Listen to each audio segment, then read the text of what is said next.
Hello friends, कैसे हैं आप सब। आई होप कि अच्छे ही होंगे। मैं आशीष पांडे स्वागत करता हूं आप सभी का आपके अपने यूट्यूब चैनल स्टडी विद आशु में। आज का जो वीडियो है करंट अफेयर से रिलेटेड है।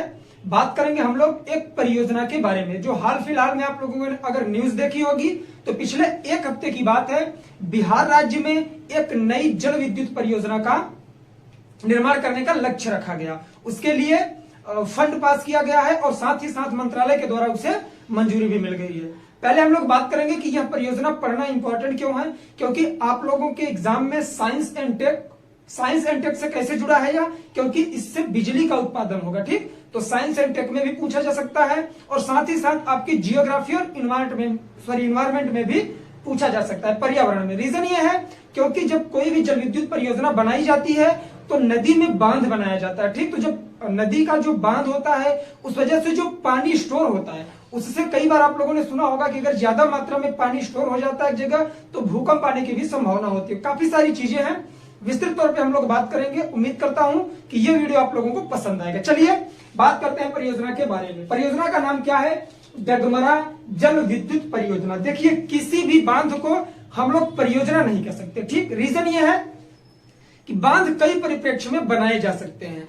किसी भी बांध को परियोजना का नाम तब दे सकते हैं हम लोग, जल विद्युत परियोजना, जब नदी पर बांध, ऐसे नदी है इस पर बांध बनाया जाए और इस बांध में कई गेट बनाकर पानी नीचे गिराया जाए ऊपर से। और आप सबको पता है जो विद्युत का उत्पादन होता है टरबाइन नामक यंत्र लगाया जाता है। तो बांध से जब पानी ऊपर से नीचे गिराया जाता है तो यहीं पर टरबाइन नाम का यंत्र लगाया जाता है और इसी से बिजली का उत्पादन होता है। ठीक है, तो इसे हम लोग बांध के तौर पर नहीं देखेंगे, जल विद्युत परियोजना। क्यों? क्योंकि मैंने आप लोगों को एक्सप्लेन कर दिया। इसमें 2 पावर हाउस बनाए जाएंगे, कुल इसमें कई नरमुखे बनाए जाएंगे। गेट 36 गेट होंगे इसमें, जहां से पानी गिराया जाएगा बांध से, और उसमें 2 पावर हाउस बनाया जाएगा जहां पर बिजली का उत्पादन किया जाएगा। तो उम्मीद करता हूं कि आप लोगों को इस वीडियो का इंपॉर्टेंस समझ में आ गया होगा। चलिए बात करते हैं टॉपिक पर। डगमरा जल विद्युत परियोजना कहां पर है? तो बिहार राज्य में। बिहार का कौन सा जिला? सुपौल। ये प्री के लिए मैं बता रहा हूं, प्री में यहां से प्रश्न बन सकता है क्योंकि लेटेस्ट का है। ठीक, राज्य बिहार, जिला सुपौल। बिहार राज्य के सुपौल नामक जिला में कोसी नदी पर बनाया जा रहा है। मोस्ट इंपॉर्टेंट है, याद रखेंगे आप लोग। कोसी नदी, वीडियो में लास्ट तक रहेंगे। कोसी नदी के बारे में भी हम लोग विस्तृत तौर पर बात करने वाले हैं। ठीक, तो योजना का नाम क्या है? डगमरा जल विद्युत परियोजना। कौन से राज्य में? बिहार में। बिहार के कौन से जिले में? सुपौल जिले में। नदी कौन सी है? कोसी नदी। सबसे इंपॉर्टेंट फैक्ट है कि इसकी कैपेसिटी क्या है, इसकी क्षमता क्या है? तो 130.1 मेगावाट बिजली का उत्पादन यहां से किया जाएगा। 130.1 मेगावाट बिजली का उत्पादन यहां से किया जाएगा। तो ये जो बांध बनाया जा रहा है, मैंने बताया नहीं कि नदी पर बांध बनाया जाएगा, उसके बाद पानी गिराया जाएगा, वहां टरबाइन नामक यंत्र लगेगा और उससे बिजली का उत्पादन होगा। तो ये जो बांध बनाया गया यहां पर या बनाया जाएगा, उसकी लंबाई टोटल कितनी होगी? तो 753 मीटर उसकी लेंथ होगी। ठीक, याद रखेंगे, पूछा जा सकता है। और इस बांध में टोटल गेट कितने होंगे? 36 गेट होंगे। ठीक, अगर आप लोग बिहार स्टेट से हैं तो आप लोगों को अलग से नोट्स बनाना पड़ेगा क्योंकि बिहार पीसीएस में, बीपीएससी में ये पूछा जा सकता है। ठीक, स्टेट पीसीएस कोई सा भी होगा पूछा जाएगा, बट बिहार जिस राज्य से रिलेटेड है वहां का ये इंपॉर्टेंट बन सकता है। ठीक, इसमें पावर हाउस कितने होंगे? 2। मैंने पहले ही बात किया, 2 पावर हाउस, 36 गेट, लेंथ इसकी 753 मीटर लंबाई, क्षमता इसकी कैपेसिटी 130.1 मेगावाट। ठीक, इन्वायरमेंट में यहां से प्रश्न बन सकता है मेंस में, इसलिए याद रखेंगे क्योंकि नई है। अनुमानित लागत मतलब इसका कास्ट कितना लग सकता है, कितना पैसा इस पर पास किया गया कि इतना लगाया जा सकता है। अभी बनी नहीं है परियोजना, सिर्फ पास हुई है। तो अप्रॉक्स में हम लोग अगर देखें तो लगभग 2500 करोड़ रुपए। कितना? लगभग 2500 करोड़ रुपए इस परियोजना के तहत खर्च होने वाला है, ऐसा अनुमान लगाया गया है। ठीक है, अब बात करेंगे कि किसके तहत यह कार्यान्वित होगा या कार्यान्वयन कौन करेगा इसका? तो national hydro electric power corporation limited. National hydro electric power corporation limited के माध्यम से इस परियोजना का कार्यान्वयन किया जाएगा। अर्थात यह जो परियोजना बनाई जाएगी इसके तहत इसका कार्य कैसे चलेगा, बिजली का उत्पादन कैसे होगा, क्या चीजें इसमें की जाएंगी, उन सब की देखभाल एक तरह से डायरेक्टर का कार्य कौन करेगा, कार्यान्वयन मंत्रालय का, तो national hydro electric power corporation limited. ठीक, तो ये सारी चीजें समझ में आई।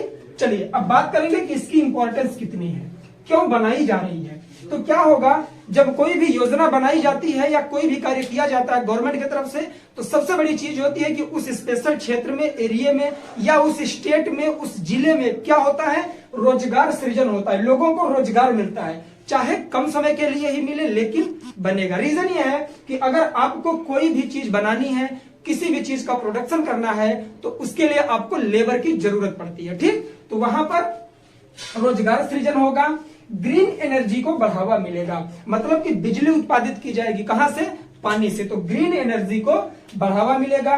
क्षेत्र में आर्थिक और सामाजिक सुधार होगा। आप सबको मैंने इकोनॉमिक्स में बताया है कि आपका इकोनॉमिक डेवलपमेंट तभी होता है जब इकोनॉमिक एक तरह से समृद्धि होती है। ठीक, क्षेत्र में आर्थिक और सामाजिक सुधार, देखिए क्या हुआ, परियोजना लाई गई, लोगों को रोजगार मिला, जब रोजगार मिला तो आर्थिक रूप से मजबूत हुए कि नहीं, ऐसा तो है नहीं कि वो लोग फ्री में करेंगे कार्य, वहां पर उन्हें मजदूरी दी जाएगी, वेजेस दिया जाएगा। ठीक, तो इस वजह से आर्थिक दृष्टि से भी वो स्ट्रांग होंगे और समाज में तभी सुधार हो सकता है जब इंसान आर्थिक रूप से सही हो। तो जब आर्थिक तौर पर मजबूती मिलेगी तो जायज सी बात है कि सामाजिक सुधार हो जाएगा, तो क्षेत्र के आर्थिक और सामाजिक सुधार में वृद्धि होगी और नदी पार करने का वैकल्पिक मार्ग मिल जाएगा। बांध, देखिए बांध क्या होता है, ऊपर से आने जाने का भी रास्ता होता है, ऐसा नहीं है कि उस पर से वाहन निकल सकेंगे, लेकिन लोगों को आने जाने के लिए वो एक मार्ग का भी कार्य कर सकता है, एक पुल का कार्य कर सकता है। ठीक, तो नदी पार करने का एक तरह से वैकल्पिक मार्ग भी है,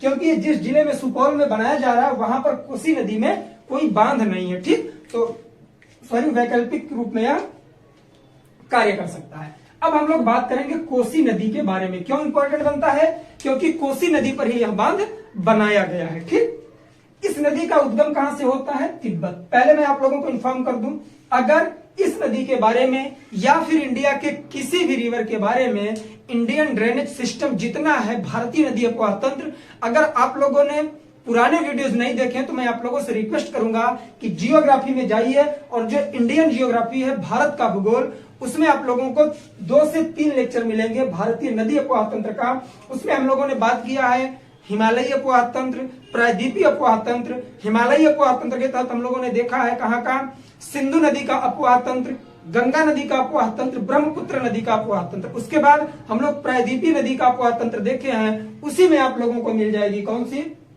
ये गंगा नदी अपवाह तंत्र में मिलेगी। सॉरी, गंगा नदी की यह सहायक नदी है, कोसी गंगा की सहायक नदी है, इसे बिहार का शोक भी कहा जाता है, तो ये उसी में मिल जाएगी। फिर आप लोग प्रायद्वीपीय भारत की नदियां देखेंगे तो उसमें आपको कृष्णा, कावेरी, गोदावरी, महानदी, ये सारी नदियां मिलेंगी, नर्मदा और ताप्ती। ठीक, और प्रायद्वीपीय भारत में भी हम लोगों ने 2 भागों में बांटा है, कौन सी, अरब सागर में गिरने वाली नदियां, बंगाल की खाड़ी में गिरने वाली नदियां। अगर आप लोगों को विस्तृत तौर पर चीजें समझनी है तो प्लेलिस्ट में जाइए और नोट्स अपना प्रिपेयर करिए। ठीक, चलिए आते हैं हम लोग अपने टॉपिक पर।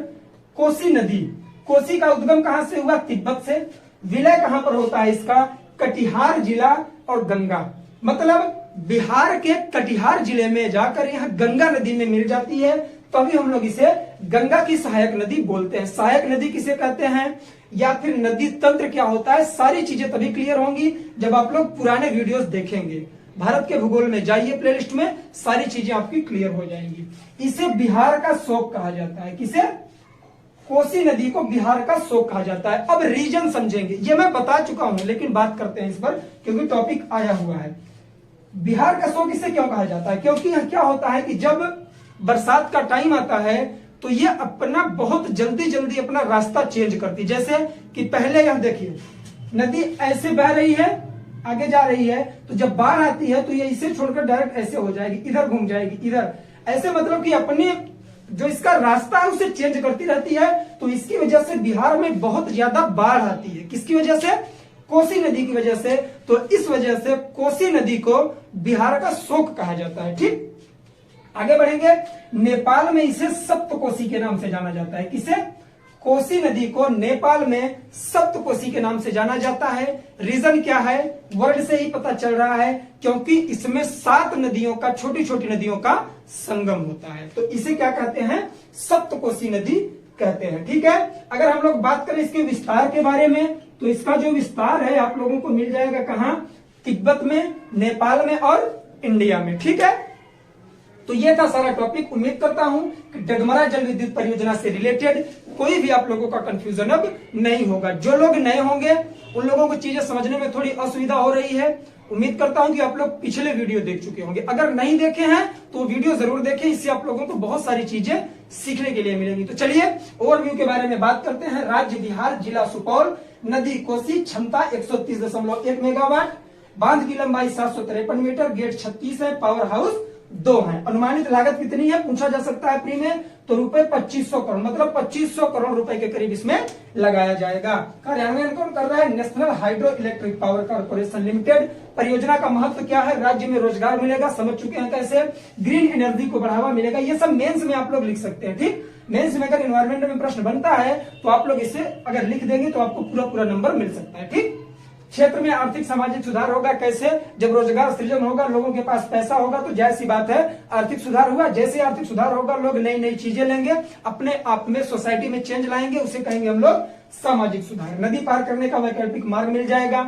कोसी नदी के बारे में, उद्गम तिब्बत से, विलय कटिहार जिला गंगा, सुनिए विलय इसका कटिहार जिला बिहार, यहां मैं लिख देता हूं वरना भूल जाएंगे आप लोग। ये जो कटिहार जिला है यह बिहार में है, तो बिहार के कटिहार जिला के करीब यह गंगा नदी में जाकर मिलती है, इसलिए हम लोग इसे गंगा की सहायक नदी बोलते हैं। बिहार में इस नदी के द्वारा बहुत सारे बाढ़ आते हैं, जिस वजह से क्योंकि यह अपना रास्ता चेंज करती है तो इसे बिहार का शोक भी कहा जाता है। ठीक, नेपाल में इसे सप्तकोशी के नाम से जानते हैं। रीजन क्या है, क्योंकि यह 7 नदियों का संगम करके छोटी छोटी नदियों का नेपाल में रहती है, वहां से सीधे प्रवेश करती है इंडिया में। इसका विस्तार कहां कहां है, नेपाल, तिब्बत से निकलती है, तिब्बत, नेपाल और इंडिया में। तो चलिए, आई होप ये वीडियो आप लोगों को पसंद आया होगा। अगर वीडियो पसंद आ रहा है दोस्तों में शेयर करिए, नए हो चैनल को सब्सक्राइब करिए और बेल आइकन प्रेस करिए, जिससे कि इस तरह का कोई भी इंफॉर्मेटिव वीडियो आए उसकी नोटिफिकेशन सबसे पहले आपको मिले। तो आज के लिए बस इतना ही, मिलेंगे नेक्स्ट वीडियो में, तब तक के लिए जय हिंद, जय Bharat, bye bye, best of luck.